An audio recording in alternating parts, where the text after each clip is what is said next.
Welcome to the Perth Writers Festival. I think that we're all quite lucky. I think we're quite lucky today that it's not 40 degrees today because you can bake cakes in these tents, so that's quite good. You're quite lucky in that we've got three great writers here to talk to you today. And I think they're quite lucky as well because they get to do this session on a Friday. Comic relief. I think anytime you have the word comedy in a Writers Festival session, there's a certain pressure. A certain pressure to perform. And I know personally, 9 years ago, I was invited to the Brisbane Writers Festival. I wrote dramatic comedic novels. That's what someone wrote on my Wikipedia page, so I'm taking that. And I was invited to Brisbane, and I flew in on a Thursday, and on the Sunday, they put me in a session called Make Me Laugh. So comic relief is actually quite tame. Make Me Laugh was terrifying. And the whole time over the weekend, when I had a spare moment, I just had this knot of dread in my stomach, and I just thought, I don't know how I'm going to go and make a room full of people laugh. And to make it worse, I was on the panel with a stand-up comedian who had written a book and a performance poet. And I'm one of those people who, I leave my best work on the page, so it was doubly terrifying. And yeah, so people were saying, well, just relax, it's just a session name, you just go in, you talk, whatever. And then they say, we're going out to this pub to see this writer, why don't you come? And I'd say, no, I think I have to go back to my hotel and I really have to worry about this. I have to get my pacing in, I have to, prepare myself. So by the time Sunday came around, I was feeling a mess. I wanted to run away. And there was a knock on the door and it was my publicist. And God bless her, I loved her because everywhere we went that weekend, she made me carry a pen, just in case hordes of autograph seekers descended upon us. I am a household name, after all. And yeah, so she said, I've got great news. And I said, oh, it's cancelled. Fantastic. And she said, no, last night I was at a party and I met this journalist who does a lot of writing about books, and I convinced him to come to your session. I said you were hilarious. I just, what were you thinking? You can't lie to a journalist like that. Don't you remember what they did to Nixon? So she said, you'll be fine. And so I kind of wobbled over to the tent, and I was just, it was very intense, and I thought, oh, I'm going to go first. I'm going to get this out of the way, and then the comedian can do his thing, and the performance poet can perform. It's great. And so the thing about going first, of course, though, is that the audience aren't exactly warmed up. And I got to the podium, and sitting right in front of the podium was one guy sitting like this. Make me laugh. So I think I won, though, because I didn't make him laugh, and I just wasted 10 minutes of his life, and just like I've done with yours. Anyways, moving on. The way that today is going to work is I'm just going to introduce our writers. They're going to come up one at a time and just give a little talk, and then I'll fire some questions. I'll do what Parkinson never did, which is try and interview 3 people simultaneously. And then they're quite eager to open it up to the floor and to get some questions from you. So if you start thinking about your questions now and as they're speaking, that would be great. So our first writer is, his book is engaging, it's very funny, it is extremely unique, and when you hear the premise, it's actually surprisingly romantic. It's his first novel, and he's sold it in 30 countries so far. The Rosie Project is the story of Don Tillman, an associate professor in genetics, who may, though it's not explicitly stated, have Asperger's. Despite having suspect social skills, he sets out to find a wife using a scientifically sound questionnaire. And it's quite a narrow questionnaire. And though Rosie Jarman comes and she fails the questionnaire, Don finds himself helping her. And he's not quite sure why, but he's trying to help her find her biological father by testing DNA. So Graeme has he's written short stories, plays, screenplays, and 2 non-fiction books. And the Rosie Project won the 2012 Victoria Premier's Literary Prize for an unpublished work. I give you the very funny Graeme Simsion.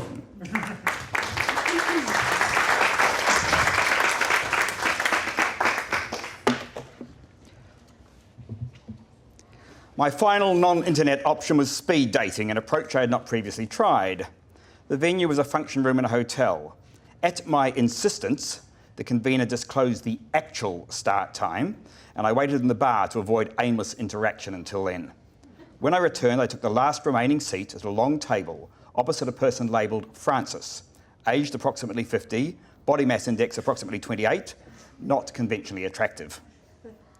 The convener rang a bell and my 3 minutes with Francis commenced. I pulled out my questionnaire and scribbled her name on it. There was no time for subtlety under these circumstances.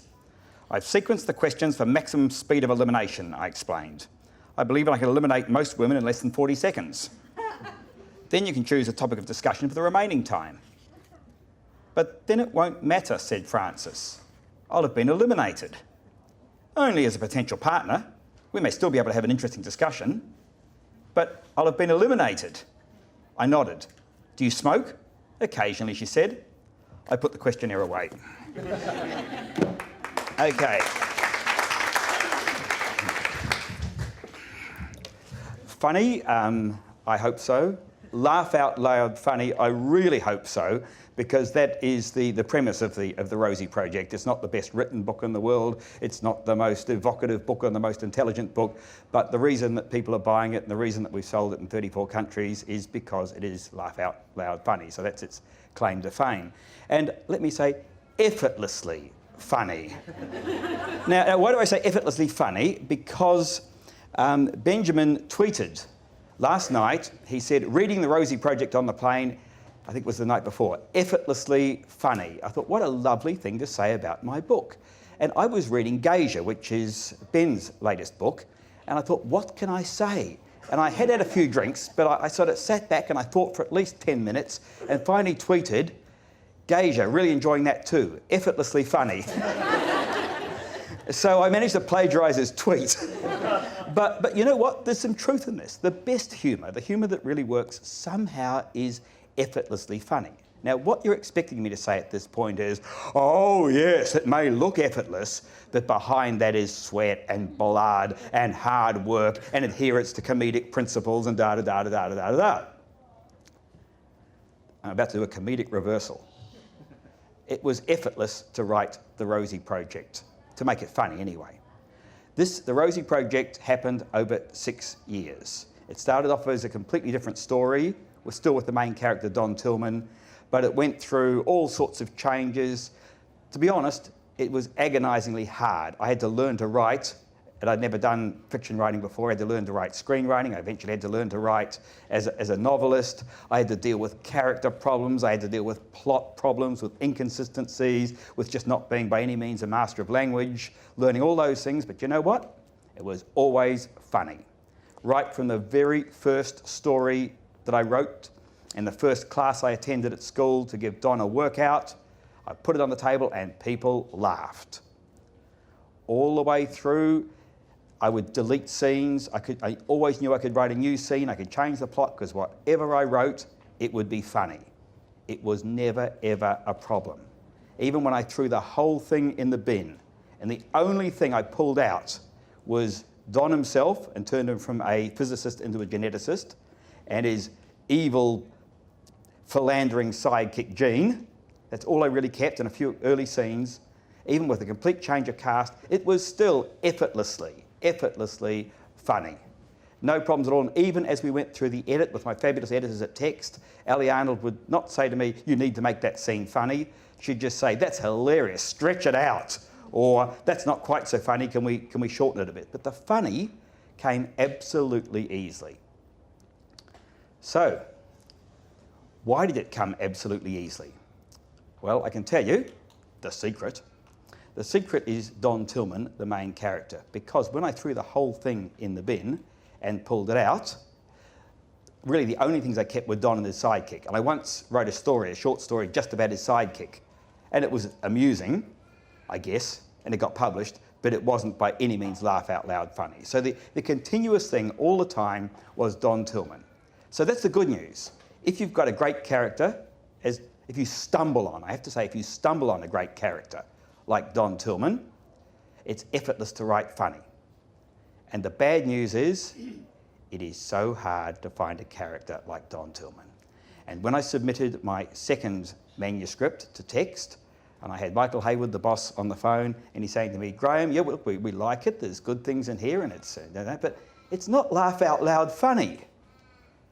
And I thought, no, it's not laugh out loud funny, and I gave him the usual answers. That's because I'm trying a little bit different here, and I want to emphasise more the intelligence of it, the emotional impact. No, it was because I couldn't do it again. There was a short story competition.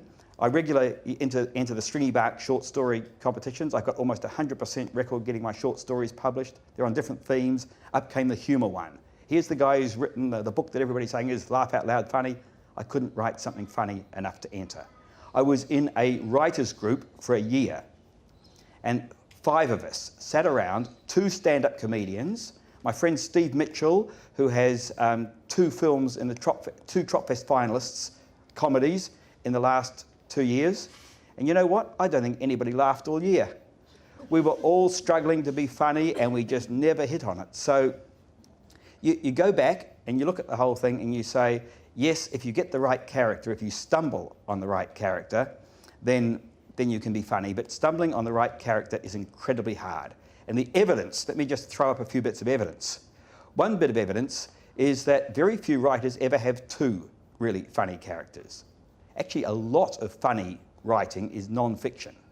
And the funny character is, who's doing the observational comedy, typically, is that the person who's writing it is damn funny. What makes Gauger so funny? It's because Ben is intrinsically a funny guy.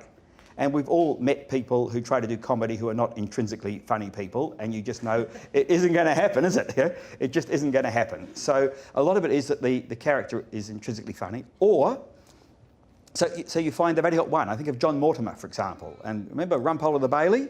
One funny character. John Mortimer wrote a raft of books, and the only other ones that were remotely funny were the ones that were autobiographical. And did he have one character or 2? The fact that John Mortimer was a barrister and so forth in his own background, I think that the character, in fact, had come an awful lot from himself. And one of the challenges is that I think we're very quick to pick anything that's inauthentic about a comedic character.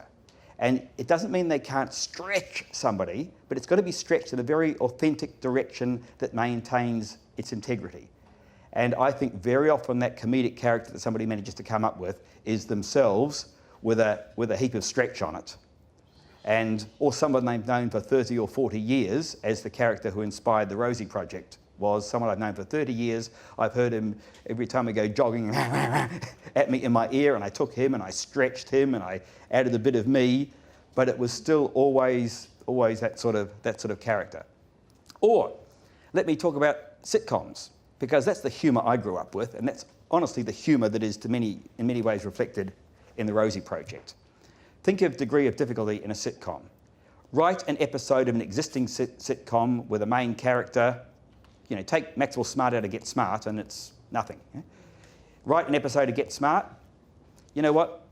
Screenwriters are hired all the time to do exactly that under subcontract. It's a piece of work. Degree of difficulty 4. Okay, now come up with an idea for a new character to drive a sitcom. Degree of difficulty about 8. Very few people manage to do it more than 2 or 3 times, and they're the absolute professionals out there. You don't just hire a screenwriter to do that. And let me then just add the novel question, because I think novel is just about the hardest place to be funny. Degree of difficulty 10. Let me go back to my school days. I'm thinking of a Benny Hill sketch, okay? So you're laughing already, see? He's just so Benny Hill walks up to a door, and there's a button there and it says push. He goes, push. And the door buzzes. Sorry, the button, it says push. The door buzzes and it says pull. He goes, pull. He walks in and there's a buxom woman standing there and she's got a label on her saying pat. Okay? And Benny Hill goes, ooh, he does the Benny Hill look, etc. Now, okay, we got a bit of a laugh out of that. That was me telling it. You've got to be there, you've got to see Benny Hill do it, and in comedy dates and all that sort of stuff. But you try to put that in a novel. It's not going to work in print. It's all visual, it's all sight, it's all acting, it's all the stuff that someone can bring to it. It's Warren Mitchell saying, it's your bloody nignals, isn't it? Etc. It's the accent, it's all those things, and it's a big audience. It's much easier to get your group to laugh than to get one person to laugh one-on-one. That's really tough, and the reader is just, it doesn't have to please anybody. They're just sitting there. It's really, really hard to do it in a novel. because you lose so many of those factors that can make it funny in performance. Or even if you're a stand-up comedian, you've got that rapport with the audience, you've got them working as a group for you, you can bounce off the heckling, you can do all those sorts of fun things which you just don't have available to you in a novel. You have one thing available to you in a novel. One thing that nobody else has got, which is the character's inner world and thoughts. And you will find, pro tip coming up here, you will find that most comedic novels are written in first person, or very, very close third person where we can access their thoughts. Because what you've got is the comedy of what Don, if you like, is thinking as he tries to work out what to do with this lady at the speed dating, and that he's calculating her body mass index, all those things. So the one trick we novelists tend to have up the sleeve, and also those who write non-fiction, is it's first person. That person is a huge part of the joke themselves, and they're telling it for us. So, with an eye on the time, and my 10 minutes is just sort of rolling up, let me draw 3 really important lessons out of what I've said. 1, if you get the right character, comedy writes itself. 2, getting that right character is incredibly hard. You may never get that person. It may have to be yourself, but it's going to have to be, and you may only have one of those characters in you. And number 3 is, I hope you're looking forward to my next book, which will be a sequel to the Rosie Project.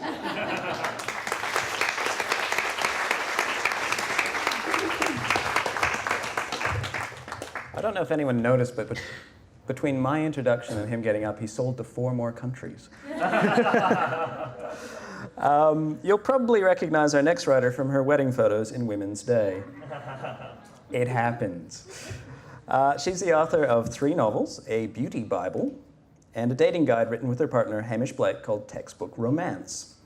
Her latest novel is The Younger Man, and quite frankly, it is the novel that could only be written by a woman, because it involves 30-something Abby who has this ethical dilemma about dating someone 10 years younger.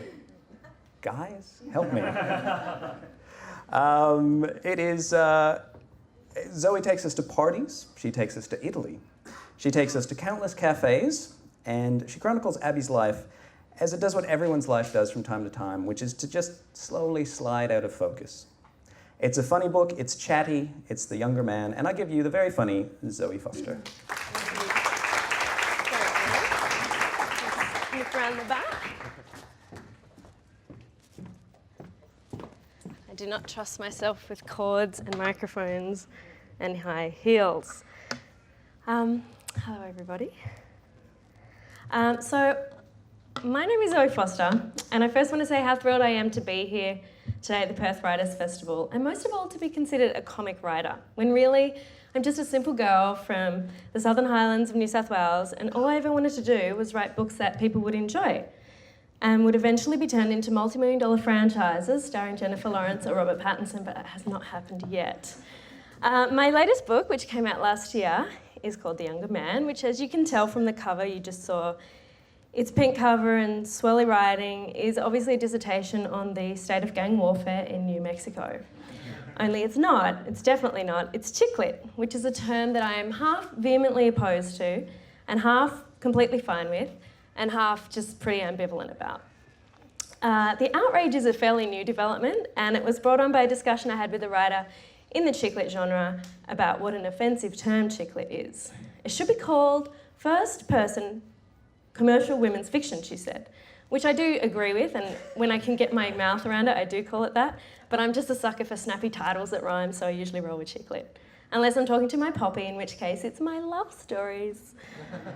The Younger Man, as Rob alluded to, revolves around a sassy woman in her 30s named Abby.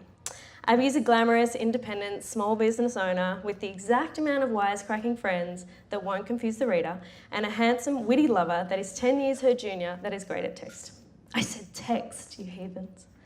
Now, I won't ruin the ending for everyone who would definitely want to read it after that incredible synopsis, but let's just say the ambassador of Senegal really gets what's coming to him. The idea for The Younger Man came about pretty much the same way most of my novel ideas come about, which is when they're not revolved around a thinly veiled account of my own life, which is that all my girlfriends are going through the same thing. And I noticed that all my girlfriends in their early 30s seem to be going out with men that were about 12. Some of them have since, had children with and are married to these guys. Some have long since broken up, and they're hilarious anecdotes that we refer to constantly. And some are still navigating what can be tricky waters when there's that older woman, younger man thing. It just doesn't quite happen the other way around. I don't really make a comment on this in my book. I kind of just illustrate that it's happening. It's not really deserving of judgment, or, whatever women want to do, whatever men want to do, that is fine. And also I wanted to point out that people in their early 20s, they use a strange language in their text messages that has a lot of numbers and weird punctuation. Right now though, I'm on deadline for my next novel, which is an exciting and thrilling and wonderful and paralysing time in a novel writer's life. Like most writers, I have a long set aside time to write the novel, but then we'll try and do it in about 3 minutes right at the end. I wonder if it's too arrogant to put an out-of-office email on my laptop that says I won't be responding to emails until I finish my book, but I fear that people will probably see me tweeting and blogging and Tumblring and Instagramming and face-spacing and razzle-splurking and figure out that I'm probably maybe not as dedicated as I make out to be. I just get so distracted. I really, really, really must turn my Wi-Fi off to get any real work done. I mean, add the PowerPoint off, not just, on your computer. And if this is in any way a forum for advice from writers, then that is mine. Turn off your Wi-Fi. Even better, don't pay the bill and get it brutally disconnected, which should be really good for production. Of course, there are plus sides to being on deadline. You get to drink more coffee than in real life. You get to drink a lot more alcohol than real life, and at an earlier time in the day than you normally would. You get to eat a lot more sugar because the brain needs glucose and carbs. You get to get out of uninspiring social engagements, and you get to go several days without having to wear anything as tiresome as shoes or bras or clean skin.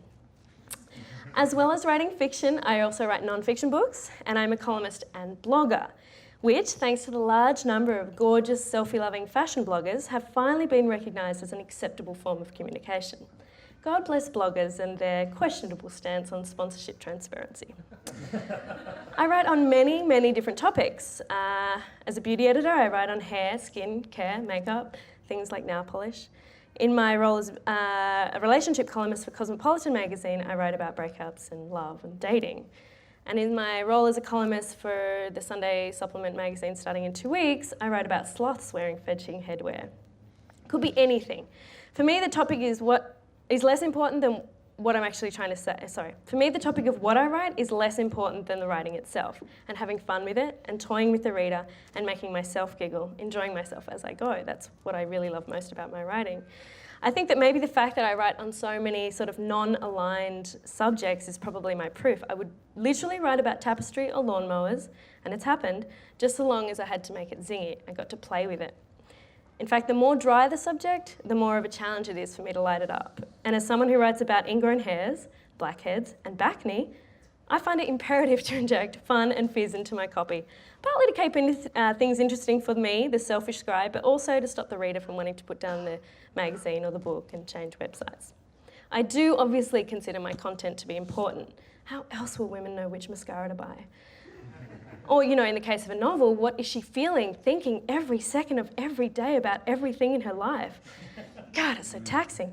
But the delivery is what I'm really, really invested in. I'm basically using the content, if I'm honest, so I can muck around with words and sentences, and I can connect with an audience. That sounds a little bit selfish and a little bit backwards and a little bit arrogant, but that's only because it is. I consider myself incredibly lucky that my particular style of writing, which is not for everyone, it's found an audience, and I can completely put that down to timing. It's always about timing. These days, kind of conversational, irreverent, self-referential writing is everywhere, from insurance ads to really chatty, funny cafe menus.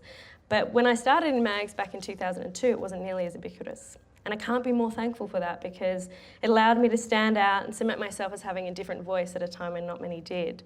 And that's so crucial at such an early stage if you want to make a living as a writer, is to stand out. I get lots of emails from young girls going, how can I get a start? And I'm like, it's really tricky these days because everyone's blogging, everyone's writing, everyone's tweeting and tumbling, and it's hard to stand out, but you still have to. It's so crucial. Just because there's more noise doesn't mean you cannot stand out. But I'm off task. I'm supposed to be up here talking about why comic writing is funny, something I find a little bit confusing and tricky because it's wildly subjective, and I'm atrocious at deconstructing things I love, which is why I failed children's literature at uni, because you try and dissect where the wild things are. And I also think that comedy dies a little bit when you try and figure out what its magic is. let it go on the record that I love comedy. I default to funny in TV, in movies, in columns, in films, books, websites, who I follow on Twitter, and the company I keep. It is my chosen art form. I was raised on Monty Python and Roald Dahl. My father is a dazzling satirist, and my husband is a professional comedian. I really love funny. Good comic writing makes me feel giddy and buoyant and incredibly inspired. You know, watching a killer episode of The Family Guy or The Simpsons or 30 Rock, or reading Dave Barry or David Sedaris or Douglas Adams, or even just cruising through Tumblr, it makes me want to have fun and play and be the funniest and best that I can be. I believe I'm on my best writing game when I've just watched or read something that's incredibly clever or witty. I'm at my worst when I'm hungover, which is why I've instilled a 6 margarita limit during deadline zone. There is also the fact that it's impossible, especially as a typical self-deprecating Australian, to openly label your work funny. Because if you do, you're up yourself and you're on yourself and you're a swellhead and you're a dickhead. But I will risk all of that to confess that I love employing humour in my writing just so that people will read it and enjoy themselves. Plus, it's a handy way to get your point across without being too point-acrossy, which is particularly relevant for someone who has to lecture people on why they should wear sunscreen or why they shouldn't write back to that guy if he hasn't written to them first. I get such a buzz from crafting well-crafted sentences that surprise and delight and that feel really tight. Even if it's just me who's delighted. It's a huge privilege to be able to make someone laugh or smile through your writing, and that is a huge, huge, huge part of what drives me. Feedback, of course. But the best part, the really best part, is that there's no pressure on you when you need to be funny. You know, no one's really watching you, expecting you to be funny all the time, especially when you're doing a talk at a writers' festival and you can't think of a zinger to end on. Thank you.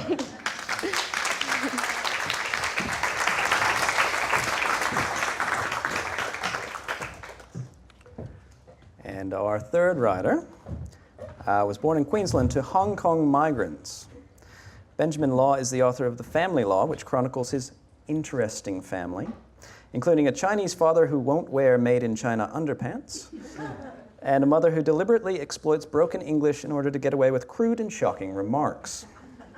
And he tells me that it's currently being made into a TV series by SBS. He writes regularly for Frankie Magazine and Q Weekend, among other places.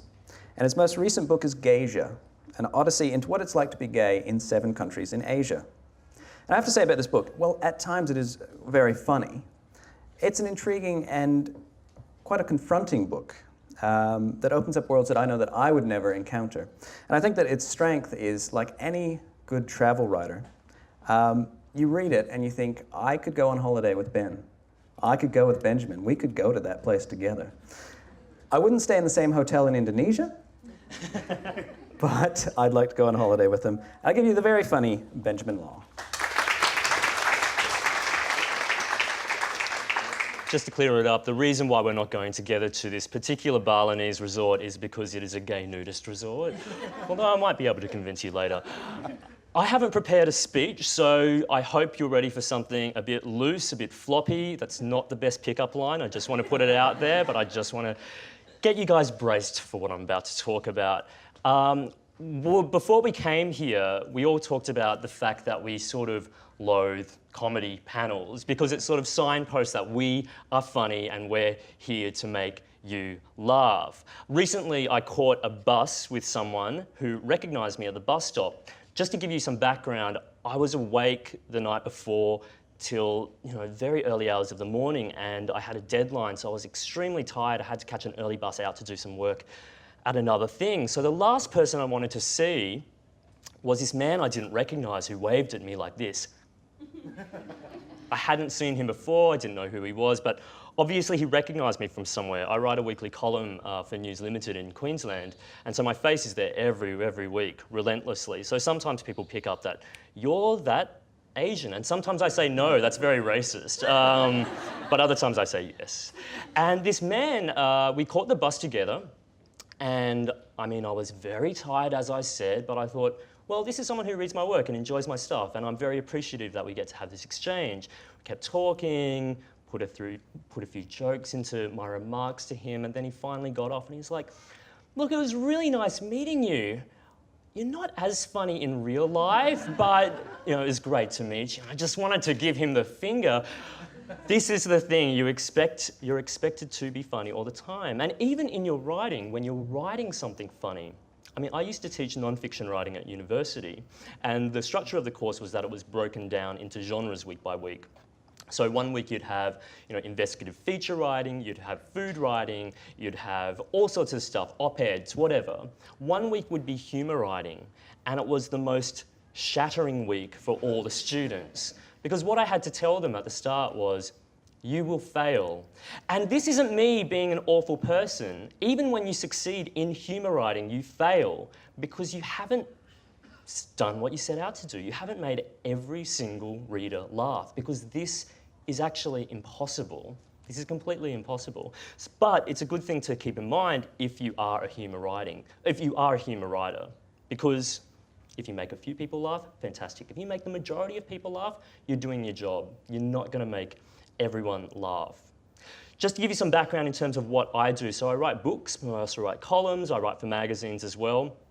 How did I start writing funny, apparently, was that one of my editors at Frankie magazine, back when Frankie was a very, very young magazine, single digits in editions, asked all the writers to write a single column about your mother's worst advice. You always think mothers give great advice. They do most of the time. It's not all great. And I started thinking about my mother. I was reading a lot of David Sedaris at the time, and for those of you who've read David Sedaris, his mother is amazing. She's a force of nature. And when I think back to my mother, when I think to any mother really, they're all forces of nature. My mother is a particularly interesting woman. She is a migrant to Australia, so as we were saying before, she will get away with swearing a lot in public context because it's like, oh, it's my second language. No, she knows exactly what she's doing. But when my mother would give us advice when we were growing up, some of it was great. She taught us about the importance of facial moisturiser, for instance, and then other advice she gave us was quite strange. And when I think about it now, I mean, when you translate anything from one language to another, my mother speaks Cantonese, she used to say to my sisters, 沖涼啦，或者你個爸爸生蟲. Now, in our household, that was like, oh yeah, you have to go have a shower now. That's what she was saying to my sisters. But when you translate it word for word into English, what she's saying is, please have a shower now, otherwise your vagina will breed worms. Sort of disgusting. So of course that goes into the magazine story, and from then on my mother seemed to build, she had quite a bit of cachet, and I kept writing about her. She loved the attention, she loved the notoriety. I loved getting the stories into a broader audience because I'd been living with them for so long, and then I kept writing about it.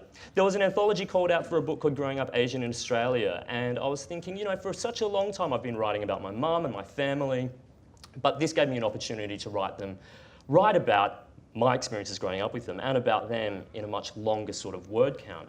So what I did was I thought back to all those experiences, like when my mum and dad had split up and my dad had nothing much to do, so he would take us to these theme parks on the Sunshine Coast where we were raised, and these are terrible theme parks, like Super Bee, where a man walks around as a bee and you can taste honey. And we went to one wildlife park once where, picture us, Asians in an Australian wildlife park, walking around with cameras, and we started driving around the safari track, and then the emus started attacking us with their heads coming straight through the windows, sort of like a dinosaur in Jurassic Park. And when you are a child at that age thinking, my parents are split up, this is a really horrible experience we're going through, there is native fauna attacking us, you think that's a horrible thing. But there's always a saying in comedy, which is that time plus tragedy equals comedy. So that's what a lot of my work has been about. So whether it's my columns in Q Weekend, or whether it's my writing in Frankie, or whether it's my book, The Family Law, what I find really interesting to mine is the emotion of embarrassment. I think there's feelings that all of us feel to greater extents than others. For instance, I know a lot of people who are happy all the time. They feel intense happiness, and I find them weird and difficult. There are people who, I think most of us wear our tragedies as scars, We felt that very, very deeply. I feel embarrassment very acutely. And the only way I'm finding I'm able to shed that embarrassment is to write through it and get a paycheck. So for instance, you know, the time I pretty much shat myself in Bombay to the point where I needed medical attention. Bad at the time, but funny as a story. Finding myself in hospital after falling at the airport like an old man. There, you know, I've got a scar there. I like to say I was, you know, getting glassed and defending someone, but no, I fell over at an airport. That's also a column. So embarrassment's the emotion I feel the strongest, and just to give you a sense of you know, incidents and how I can transform them into work, I'm just going to leave you with one of the columns I recently wrote for News Limited. It's about massages. When I travel through Asia, my body gets wrecked. Trudging through clogged streets with a heavy backpack, spending hours in rickety trains and tuk-tuks, sleeping in unfamiliar beds originally designed for livestock or cats. They're all non-chiropractically approved activities that conspire against me. After several weeks of this, my spine becomes twisted and warped. My once supple, pliable muscles seize up like cement. Fellow travellers have touched my shoulders and gasped, shocked by how tense my shoulders have become. Are human muscles even capable of being this stiff, they wonder? Has he somehow fossilised? Is this an exoskeleton I'm touching? Thrillingly though, massages are cheap in a lot of these destinations.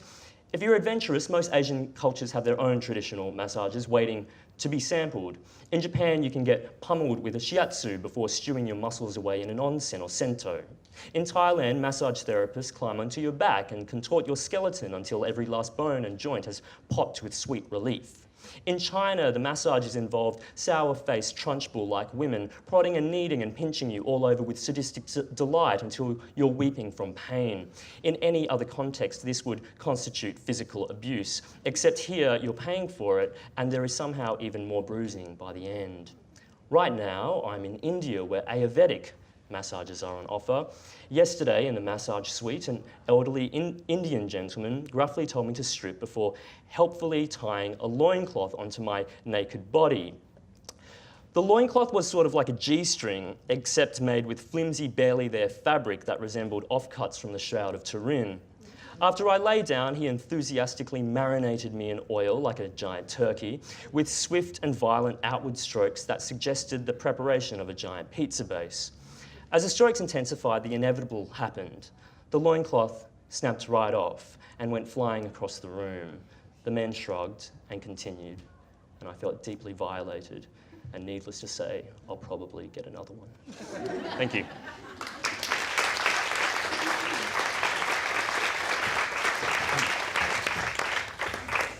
All right, we haven't heard from Graham for a while, so I'm gonna throw a question his way. I described to someone, I was talking about your book, and I was saying, I'm reading this really funny book, and you know, I was saying he's a university professor, and he might have Asperger's, and they just did this. They went, and I felt like I sort of crossed this line. But when I was reading your book, I think that you walk a fine line in sensitive territory, and that sort of the more tense that it gets, it's in a way funnier. I think about the there's one scene with the Aspies win. With the kids. And are you conscious of sort of ramping that tension and where that line is? I'm not conscious of that as I am writing, but I've made a very conscious decision that there's going to be humour coming out of this guy having Asperger's syndrome. And you need to think pretty carefully about how you're going to do that. Now, a lot of humour, one of the mechanisms of humour comes from discomfort. It's the discomfort of the narrator or the discomfort of the audience. And we're all a little bit uncomfortable about this. You know, is he making fun of a disability here? Now, I'm personally very comfortable at where I'm at, and I can explain that if you like. But I know that some of the humour comes out of this because people are saying, should we be doing this? Should we be laughing at this guy? My quick rationalisation, if you like, is A, I don't see him as having a disability. I see him as having different strengths or weaknesses from the rest of us. And two, comedy is traditionally built on somebody having some deficit. They want to be heavyweight champion of the world, and that role is played by Danny DeVito, and you say, this is going to be funny because he's not going to make it. And then he will either make it through some sort of miracle, or else he's going to discover what his real need is or whatever. That's the essence of comedy, that people are under-equipped, but they have hope. Okay, cool. And I think it's also related, that sort of discomfort, Benjamin, to your book. And there's two characters for me that stand out in your book, and they're both creepy. One is Edmund in Malaysia, who has a program to change gay people into straight people. And the other one is the Guru Babaji in India. And I think Edmund, for me, you use humor. I mean, I don't know. Do you use humor, or do you just pick out the parts of him that are ridiculous? And with lines such as, instead of pursuing men, he started pursuing Jesus. And he was prone to saying things like that he loves his penis. How did you sort of approach those people, and where did the sort of, was humor a defense against them, or?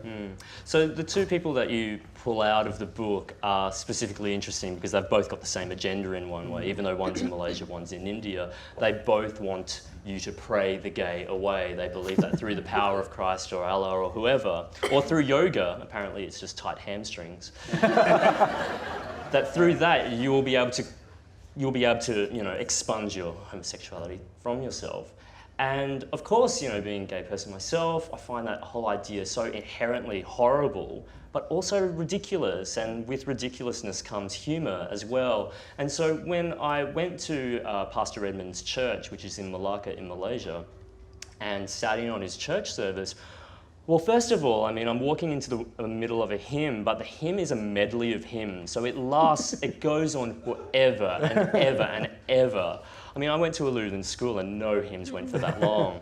And then secondly, I mean, he gets up and he preaches about all these bizarre and hilarious things. He makes us say to each other, I am a creature of God and I love you, and then tap each other and say, you're a sexual being. So you've got these beautifully, lovely biddy nans, and they're touching each other going, you're a sexual creature. And it's like, this is an odd church service. And so in a way, I mean, someone else, maybe from the congregation, if they wrote about it, they'd have such a different take on that situation. But for me, I'm finding that funny. I am writing as an outsider. I'm not going to pretend that I'm an insider into this culture. So I am an outsider gazing in, and this is what I saw. And I think the interesting thing about him is, he's now a straight man, but he seems to really revel in his past as well. Absolutely. I mean, he sold it to the Malaysian version of Women's Day, and there were headlines that said things like, is this Malaysia's most controversial marriage? And you meet him, I mean, on his Facebook profile as well. I found it funny, other people might not, but I found it really funny that his favourite shows were Oprah, Desperate Housewives and Glee, that during the sermon he brought up how excited he was that Glee 3D was about to come out, and I was just like, I can't reconcile all this, too much information. All right, and now Zoe, your book, something that struck me as I read it, and I started to, I don't know, feel a bit depressed about myself, is all the men in the book seem to be, in some way rich, good looking, great in bed, and is this something that, does this world exist? Fantasy. Or were you conscious of sort of the chick lit fantasy? Yeah, there's a formula.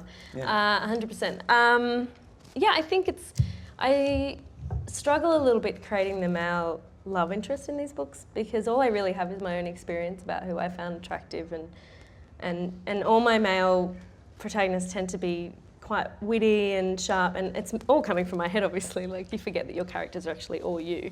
Sometimes you pretend that they're not, but they're all from you. Which is funny when I'm like, man, Marcus is so funny. He is such a great character. He's got the best lines. I wrote that. So I have to stop that. But they're meant to have, I kind of look at what my girlfriends are into, and my current book that I'm writing at the moment, the main character is not who I would find appealing or attractive. But I pay attention. They like Ryan Gosling, the women. So I figured he had to be a bit more brooding, less sassy. And so I have to find something that is, a wide expanse of women are going to find attractive, and that's hard because it's so personal. Mm-hmm. So I try and chuck in one or two guys, even it out, in this case older, younger, and different types of men, so that hopefully I'll get a hit with one demographic at least. Yeah, I have to say, in your book, I wasn't sure she made the right choice. Controversial. I know, it was really, it's a debate, we can have it later. But Can I, just between you and I, don't listen. I had a different ending, and I had to change it. because you got to give them what they want. You got to give a clean ending. All right. So I always try and play and put twists in and do things like that, mostly to amuse myself, but I'm very aware that I'm writing a particular style of book. And I guess it was different from sort of in that those two characters both, to me, I thought would have been all right. And I guess that's kind of different from the formula too, because I was kind of going, well, you know, what's she doing? Is she gonna, well, it'd be fine if she did, but. Good, that's you know. excellent. But it's interesting to think about formula, because it's been mentioned, I think everybody sort of mentioned it, that there's a link with, TV, translatable to TV. Your book started as a screenplay. You're desperate to get yours made. And I guess one thing that I've found in my experience talking to writers is that there's two kind of writers who, science fiction writers and comedy writers, and there seems to be a lot more sort of cross-fertilization of TV and films and that sort of thing. So I guess, does anyone want to jump in and have any thoughts on that? Is there anybody in film or TV that has really inspired you? Tina Fey. And she's that true writer. She's written for movies, films, books, comedy, sketches. To me, she's my idol, and she's fantastic, and she's so prolific and incredible. Well, that's just me crushing. Carry on. Graham, anyone? I think Lena Dunham is a fascinating case study. I mean, she was born in 1986. It's obscene. It's obscene. And as I'm watching HBO's Girls, I think it's just a really fascinating story, because I mean, she's writing about characters who are essentially her age. And I listened to this really great podcast between her and Alec Baldwin recently. He's got a great show called Here's the Thing. And she will talk about how she's writing about versions of herself, but only from months before. And when I think of the family law, I was writing about, who Benjamin was at 12 or 13. This was someone who existed 10 years ago. Someone I feel I can laugh at now. But there's such a short window between what she's writing about and when she actually lived it that I find really, really interesting. But it's interesting you bring up screen, film and television as well, because I really feel that it's such a disciplined form of writing, as I'm discovering at the moment as we're developing the family law for screen, that you have to, I mean, comedy is almost like maths in so many ways. It's not an easy equation, but you have to hit certain targets at certain times. And certainly with film and with TV, you have to do exactly the same thing as well. Yeah. Well, I guess, let me just, I just wanted to buy in terms of major influences. And there's a saying, make them laugh, make them cry, make them think. And one of the things I learned quite young is if you can make somebody laugh, you're in a fantastic platform to make them cry, as it were. And it's a longer, deeper journey because you've travelled so far, and laughing opens you up. So I remember as a kid watching an episode of Steptoe and Son, and the horrible Albert was, I think, using the fact, your dead mum wouldn't like you, doing that and this sort of thing, and he's really playing on his kids' heartstrings to keep them in the scrap business. And I had tears running down my face as a kid because it was so sad in the context of this sort of comedy. And it's the fact that you can mix the two together, that comedy gives you the opportunity to make them laugh, to make them cry, and afterwards probably to make them think, whether it be about Asperger's, whether it be about conversion, whether it be about what we find appealing in a man.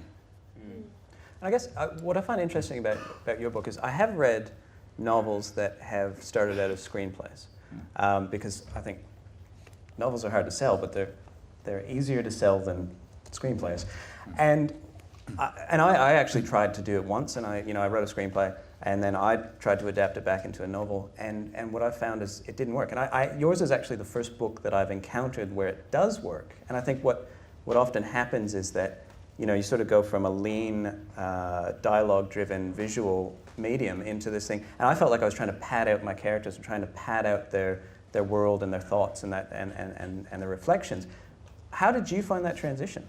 I found it very easy. There were parts of, look, I just say this relatively, there were parts of the writing process that just about killed me. Creating the Rosie character, I faced the same sort of issues of Zoe, creating a credible character of the opposite gender and making them really, I had to throw away my original character and replace her and everything. So there were some really hard yards where I thought I was going to make it. But one of the easiest things was keeping the humour and writing the novel. And the reason it was that I just took chunks of dialogue across. I learned not to overcompensate, not to try to make it more novelistic. And in fact, when I did, sometimes I'd say, oh, I can't have all that dialogue. I'll just summarise that bit at the end or do it differently. And it went to my editor, and my editor would say, Graeme, could you do this in dialogue? Got it, yeah. Away you go. So dialogue, screenwriting, this is a way that people are used to reading now or to seeing the world. All I had to add was Don's inner world. And I had lived with Don's inner world for 5 or 6 years.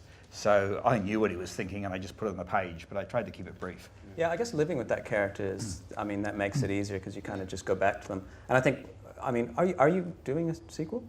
Yeah, I only decided last Friday. But it was partly thinking about this, and it's partly, my argument was romantic comedies do not have sequels. You know, Bridget Jones, The Edge of Reason notwithstanding. Yeah, it's not generally a good idea, but this is only in one way a romantic comedy. It's also a story about a very challenged and challenging individual, and I felt I could take him somewhere after the book in a way that wouldn't undermine what we'd done originally. But I had to find a way in, and I found the way in a meeting with my writers group, celebrating a pregnancy, as it were, and just what advice I would give to the husband suddenly became the theme, if you like, for book 2, and I'm looking at a trilogy. Because I want to keep milking Don for laughs. Because I may never find any other character like Don. And before I open it up, I'm going to open it up to questions in just a sec. But I have to say, anybody who works at a university, and I work at a university, and you always hear people saying, somebody's got to write a book about this place. And you have. And the line, and I'm paraphrasing it, but the line that just made me laugh out loud was Don having this moment where he just said, if I don't have the social skills to make it in a university science department, I have no hope. So are there any questions? We've got a mic back here, so a roving mic right up here. Keep your hand up. I just have a question for Ben German. Questions for Ben. Being formal. Just with taking the family law from the book to TV, when you first wrote it and they are based on your experiences, did you have to embellish a bit or at all, and then to recreate the humour that happened? So how was it taking that from from the book to be like, oh, I've milked it, and then translating it to screen to recreate that humour? It's funny, sometimes I do panels with Marie Cardy, who we've both written similar books in structure, a lot of personal essays about weird things that happened to us when we were growing up. And we're asked the same question a lot about how much we embellished, whether we embellished, what we had to embellish. And it's interesting, we have the same response.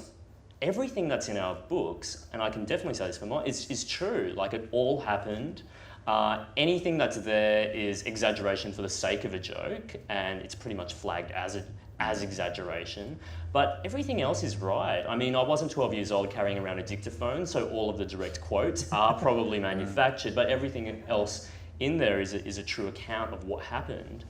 As we've been taking it to television, and it's still in early days at the moment, we're just developing it and scripting it, what we've found is that structure for the book doesn't lend itself towards television, in that the book has no structure whatsoever. So what we needed to do was say, well, look, this is how TV works. What are the points that we need to hit? And then very quickly realised we're pretty much going to take some of the stories from the book and fictionalise them, really, and flag to the audience that they are it's based on a book that's based on real life, and then they're just going to be doing weird, hideous things. I mean, already there are weird blackface moments in the script, and they're going to come on, you're going to see it. And so there's all sorts of stuff that is in the book, but sort of manifests in a different way on the show.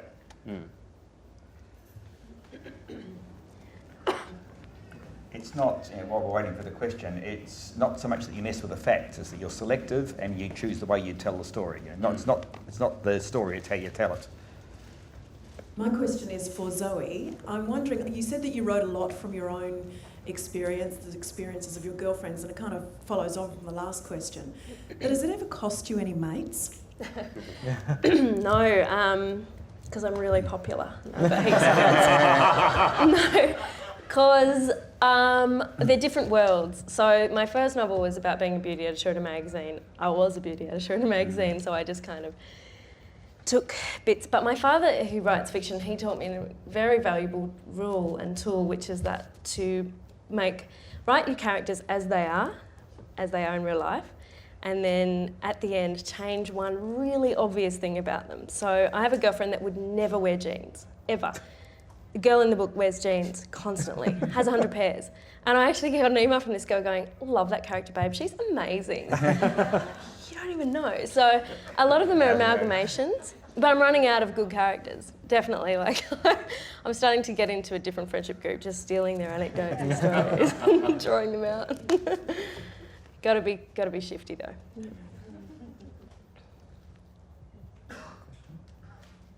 I just wanted to go back to at the beginning of the Q&A, you were talking about boundaries, and I'm wondering, particularly for Benjamin, you don't seem to have many boundaries. Are there any things that you can't write about, you just can't write comedy about? Well, I was actually going to ask you, Zoe, when you were answering that question, and I'm not deflecting, I'm going to get back to that question, but would you ever write about your friends or characters based on your friends where you felt like the stakes were high enough where they might actually feel offended and put out? This relates to how I'm going to answer the question too. Well, no, because I kind of escaped that because I'm in chick lit world. So it's all very gentle and soft. I don't feel comfortable writing about big scary things because that's not what I'm good at. So I don't really do that. But to be honest, my brand of girlfriend is the type who will do something stupid with a guy over the weekend, text me the story and go, put that in your book. So that's what I'm dealing with. You have really, really awesome friends. Dude, they're loose. So I just use their stories and they love it. Put that in your book is like, I could get that all the time. I did a panel with an American writer named Sloane Crosley, and she writes essays about real life as well. And she was disinvited to a wedding because of something that she wrote about her friend. Okay, now I'm going to talk about me. But she's an outright comment. I could see in an essay that might be more obvious. Yeah, absolutely. I mean, she's telling the truth. She's describing these people how they are. With me, I mean, I like my family. That's the thing. I don't have any agenda where I want to see them ruined or anything like that. They all saw manuscripts of my book before it went to print. Most of the stuff they picked up was spelling and grammar because they are Asian nerds. And it's funny, you know, when you talk about boundaries, I think every family has a different boundary. I don't think my family talks much about politics or anything, or money. You know, we'd never talk about money. But we love talking about bodily functions. My mother loves talking about what happened to her vagina during childbirth, and she talks about that in public as well. I remember after one of my book launches, she went to a friend of mine who was heavily pregnant at the time, her first pregnancy, and said, oh, and how have you decided to give birth to your child? Can I tell you what happened to my vagina when that happened? It's like, Mum. And my friend just walked away just pale, you know. So with those stories there, and because that's how my family behaves in public, I can afford to cross those lines because they're crossing them on a regular basis anyway. It's funny, with my books, my dad, because the father characters in all my books are quite different, but my dad always quizzes me, and if the father character is sort of a positive person, he's like, oh, was that based on me? And if it's negative, he always goes, oh, that's your grandfather, isn't it? Do we have another question? We started a bit late, so we got a couple more minutes. Again, while waiting for the question, I'll just pop a spoke in on the same subject. I mentioned that my book was inspired. I may have mentioned that my book was inspired by a particular friend, and particularly his way of speaking, which is absolutely his voice right through the book. He was the first person outside the family to read it, and I said, did you like it? He said, it's the best book I've ever read in my whole life. I mean, I relate so well to the main character.